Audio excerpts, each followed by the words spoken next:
அனைவருக்கும் வணக்கம்.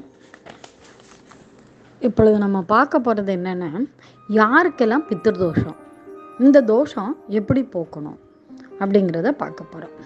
பித்தர்களுக்கு திதி கொடுப்பது ரொம்ப முக்கியம், அவசியமான ஒன்று.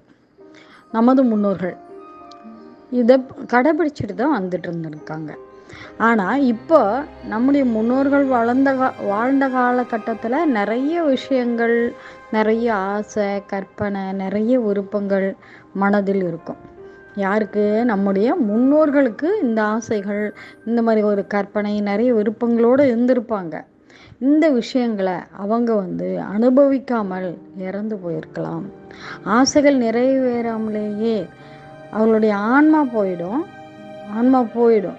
ஆனால் உடம்பை விட்டு தான் போயிருக்கும். இறந்து போனவங்களுடைய எண்ணங்கள் இருக்கும், அப்படியே தான். ஆத்மா விட்டு போனாலுமே அவர்களுடைய எண்ணங்கள் நம்மை சுற்றி எப்போதும் எண்ண அலைகளே இருக்கும். சுற்றி வர்ற மாதிரி தான் இருக்கும், எப்போதும் இருந்து கொண்டு தான் இருக்கும். அது நல்ல எண்ணங்களா கெட்ட எண்ணங்களா அப்படிங்கிறது நமக்கு தெரியாது. நம்முடைய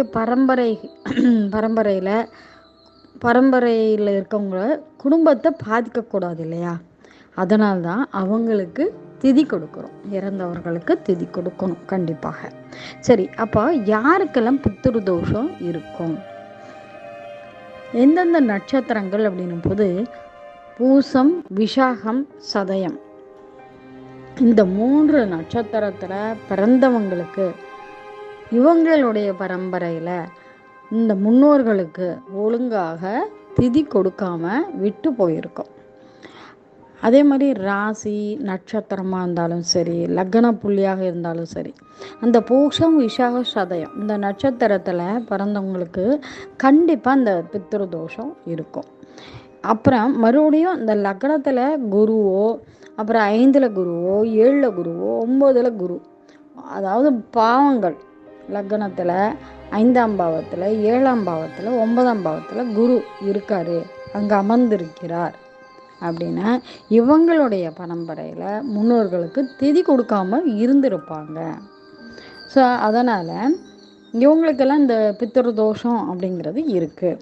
சரி, எப்படி திதி கொடுப்பது, நம்ம எப்படி கொடுக்கலாம் அப்படின்னும் போது, யார் யாருக்கு கொடுக்கலாம் அப்படின்னா, தாத்தா, பாட்டி, தாய், தந்தை இவங்கெல்லாம் மற்றும் இவங்களுடைய உடன்பிறப்புகளுக்கும் கொடுக்கணும். இப்போ தந்தை பரம்பரையினுடைய பேர் அவங்களது, தாத்தா பரம்பரையில் இருக்கவங்களுக்கு, அப்புறம் அற்ப ஆயுளில் இறந்துருக்காங்க அவங்களுக்கும், அகால மரணம் அதாவது துர்மரணம் இருக்கு இல்லையா அவங்களுக்கும், அப்புறம் பிறந்த உடனே ஒரு குழந்தை இறந்துருக்கும், அந்த மாதிரி இவங்களுக்கெல்லாம் முக்கியமாக திதி கொடுக்க வேண்டும். அப்போ தான் இவங்களுடைய ஆத்மா சாந்தி அடையும். அந்த சாந்தி அடையும் பொழுது தான் நம்மளுடைய தோஷம் நம்மை விட்டு விலகும். பித்ரு தோஷமானது நம்மை விட்டு விலகும். அவர்கள் இறந்து போன தமிழ் மாதத்தை எடுத்துக்கணும். அதே மாதிரி நம்ம என்ன உறவு, அவங்களுக்கு என்ன உறவு முறை அதை தெரிஞ்சுட்டு அமாவாசை அன்னைக்கு திதி கொடுக்கணும். ஸோ ஆவணி மாதமாக இருந்தால் தான் அந்த மாதத்திலேயே திதி கொடுக்கலாம், ரொம்ப நல்லது தான். அதை விட்டோம்னா வருஷத்துக்கு ஒரு தடவை மாகாளி அமாவாசை, அந்த அமாவாசை திதியில் நம்ம திதி கொடுத்து விடலாம். கண்டிப்பாக நமது குடும்ப பிரச்சனை ஏற்படாமல், நமக்கு எந்த பிரச்சனையும் வராமல் தடுக்கக்கூடியது யார் அப்படின்னா, நம்முடைய பித்ருக்களும் நம்முடைய குலதெய்வம் தான் நமக்கு துணையாக இருக்கும். இவர்களுடைய ஆசீர்வாதம் இருந்தால் தான் நமது வாழ்க்கையானது தோல்வி இல்லாமல் வெற்றி, பிரச்சனை என்பதே வராமல் இருக்கும்.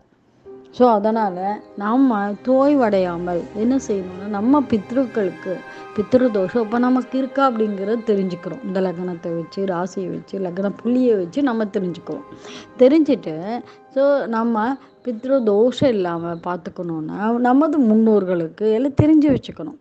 முன்னோர்களுடைய பேர், நம்ம அவங்களுக்கு என்ன சித்தப்பா உறவா, என்ன உறவாக இருக்கிறோம் அப்படிங்கிறது தெரிஞ்சுட்டு அந்த உறவு முறையை சொல்லி நம்ம அந்த திதியை கொடுத்துடணும். அது முக்கியமாக என்ன சொல்லியிருக்கோம், இந்த திதி கொடுக்குறோம் சொல்லியிருக்கோம். ஸோ அதனுடைய நன்றி.